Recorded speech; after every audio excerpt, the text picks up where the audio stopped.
Hi, this is Benita. In this video, I'm going to be working with Phthalo Blue and mixing it up with a limited palette of a couple other colors.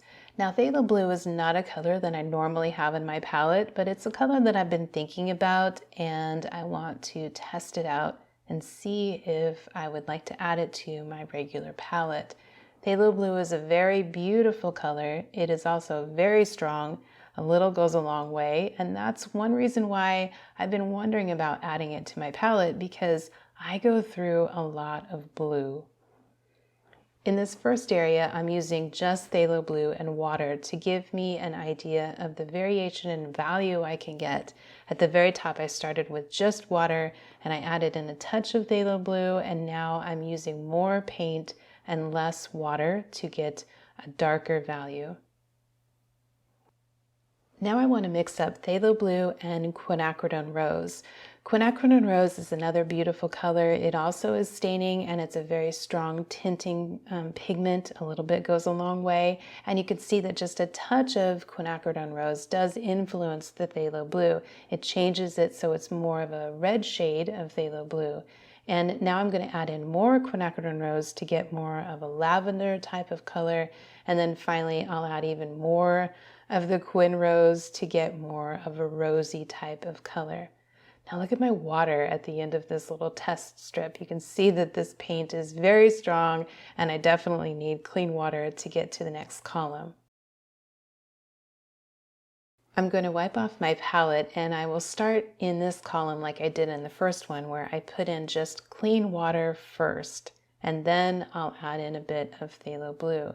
Now my paper is angled. I have it elevated with a roll of paper towels, and the Phthalo Blue will actually go uphill. It's so strong that it flows into that water, but it gives an interesting effect. It's just would be kind of challenging if I were to be painting in a sky. I need to know how much that paint is going to spread.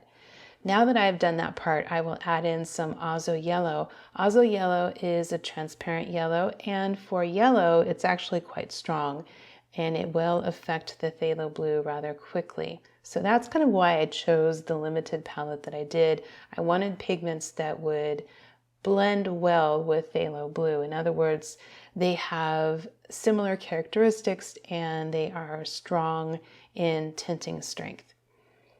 So I come up with more of a blue-green color, and I want to see the darker version of that. So more pigment, less water to get the darker version, and then I'll add in more water to kind of blend it out.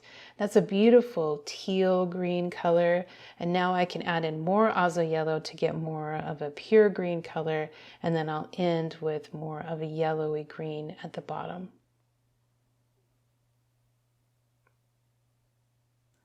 Working in columns like this with the edges taped off is a nice way to test out colors, because you can add in more water and see how the colors blend together as you work down the paper.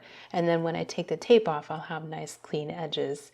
In this third column, I'm going to once again start with clean water. You can see that I've had to switch water again, and I'll do the same thing as I did before, where I start with water and then I add in Phthalo Blue.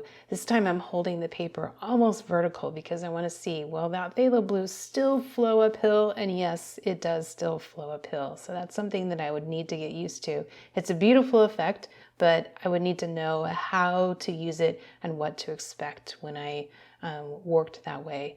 Now I'm going to add in some neutral tint, and this will give me a beautiful blue-gray. I guess it would be kind of like an indigo blue. It's really a lovely shade.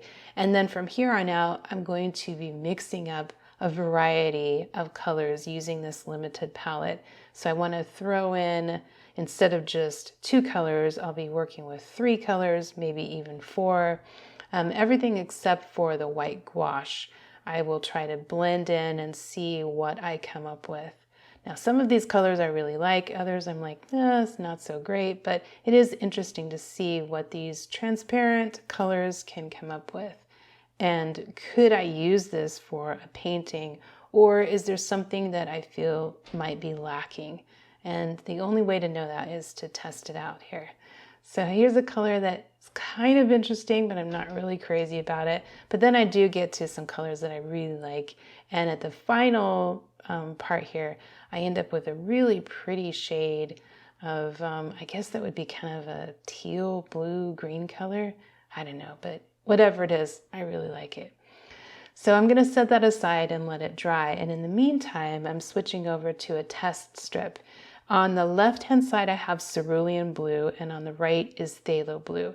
And I want to see how they lift. I know what Cerulean Blue will do because it's my most favorite blue color. I use it a lot, so I know that it'll lift pretty easily. I want to see how well the Phthalo Blue will lift.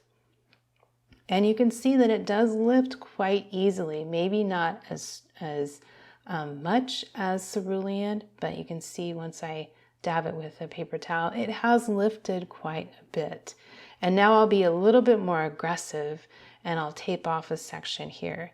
Now while I'm taping it off, notice the black strip above. You can see the difference between the slightly opaque Cerulean Blue. Well, I just taped over it, but look at it when I take the tape off. You can see the difference, how the slightly opaque Cerulean shows up on top of the black, and the Phthalo Blue just makes the black look darker. It doesn't really influence it and make it look like blue. So I'm using the magic eraser here to lift a little bit more, and at first I'm being gentle, and then I'll dab that off, and you can see that quite a bit of that staining Phthalo Blue came off. And once I get that lifted off, then I'll be a little bit more aggressive the next time. So I would say that right now the paper has not been damaged at all by the magic eraser, but by going over it several more times, I am kind of lifting the fibers of the paper. So I'm not sure if I would be able to paint over this and have it act the same way as the original paper surface, but I just wanted to test it out to see how much could I actually lift if I needed to lift that Phthalo Blue in the context of a painting. And when I take the tape off, you can see the difference there. The Cerulean Blue goes quite a bit lighter, almost back to the white of the paper, and the Phthalo Blue is still blue on there, but it is lighter in value. And check out that black strip. You can see what I'm talking about. You can see that Cerulean Blue is slightly opaque over that black strip, which was done by with a Sharpie, by the way.